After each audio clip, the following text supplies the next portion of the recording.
Di pesisir pantai selatan Jawa, terdapat sebuah desa bernama Sumberjo.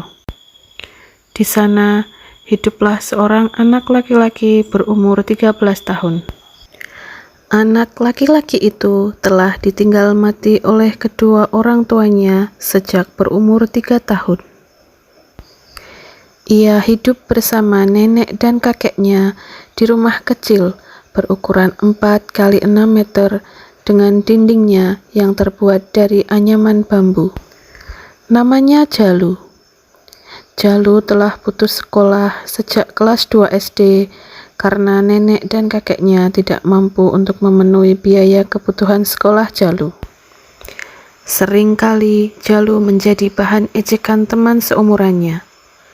Mereka sering menertawakan Jalu karena Jalu tidak sekolah.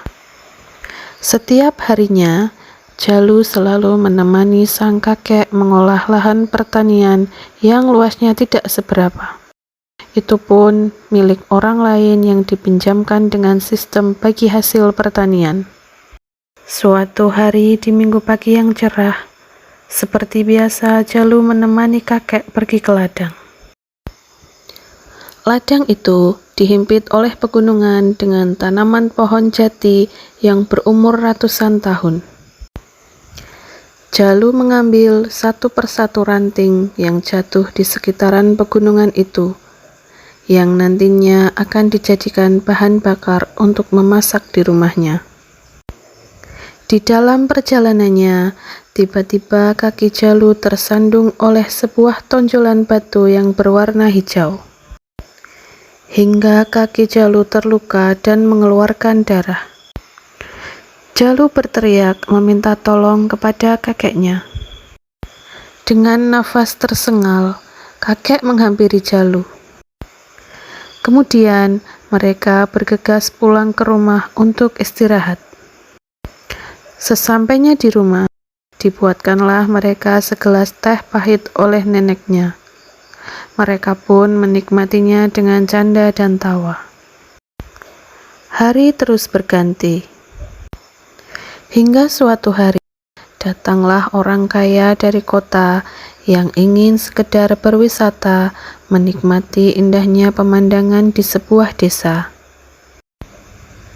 Di sisi lain, seperti biasa, Jalu menemani sang kakek di ladang. Di tengah perjalanan pulang, Jalu bertemu dengan orang kaya itu. Orang kaya itu tampak memakai cincin dengan batu-batu cantik yang menghiasi jari-jari tangannya.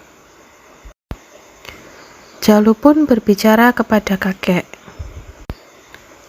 menyampaikan bahwa batu yang ada di cincin orang kaya itu sama persis dengan batu yang tempo hari melukai kaki Jalu di pegunungan saat mencari kayu bakar. Tak disangka, orang kaya itu mendengar perkataan Jalu kepada kakeknya. Orang itu pun bertanya kepada Jalu, apakah benar Jalu pernah melihat batu semacam yang ada di cincin orang itu? Jalu pun mengangguk dan langsung mengajak orang itu untuk melihatnya sendiri. Diajaklah orang kaya itu ke pegunungan tempat kaki Jalu tersandung oleh batu waktu itu. Alangkah kagetnya si orang kaya itu melihat batu berwarna hijau. Kemudian, orang kaya itu menyuruh Jalu pulang untuk mengambil alat guna menggali batu itu. Jalu pun kembali dengan membawa sebuah cangkul. Dicangkullah batu itu dengan hati-hati hingga terangkat sebuah batu indah berukuran sebesar kepala manusia dewasa. Kemudian, orang kaya itu mengatakan kepada Jalu bahwa batu yang ada di cincinnya bernilai ratusan juta rupiah. Seandainya nanti batu yang ditemukan itu sama dengan batu yang ada di cincin, Jalu akan menjadi orang kaya. Orang kaya itu pun kembali ke kota dengan membawa batu itu untuk diberikan kepada ahlinya, agar dipastikan apakah batu itu bernilai mahal atau tidak. 3 hari berlalu. Akhirnya, orang kaya itu kembali ke desa Sumberjo untuk menemui Jalu dan kakeknya. Saat Jalu melihat orang kaya itu, Jalu nampak gembira. Orang kaya itu datang dengan senyum lebarnya, menandakan bahwa kabar gembira yang dibawa. Setelah mereka bertatap muka, orang kaya itu langsung berbicara kepada mereka. Ternyata batu yang ditemukan Jalu hanyalah batu biasa yang tidak ada harganya. Memang benar, batu yang ditemukan Jalu hanyalah batu biasa yang sebenarnya banyak ditemukan di desa itu, terutama di kawasan pegunungan.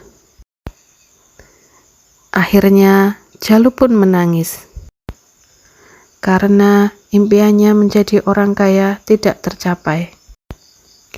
Jalu pun menjalani hidupnya seperti kehidupan sebelumnya.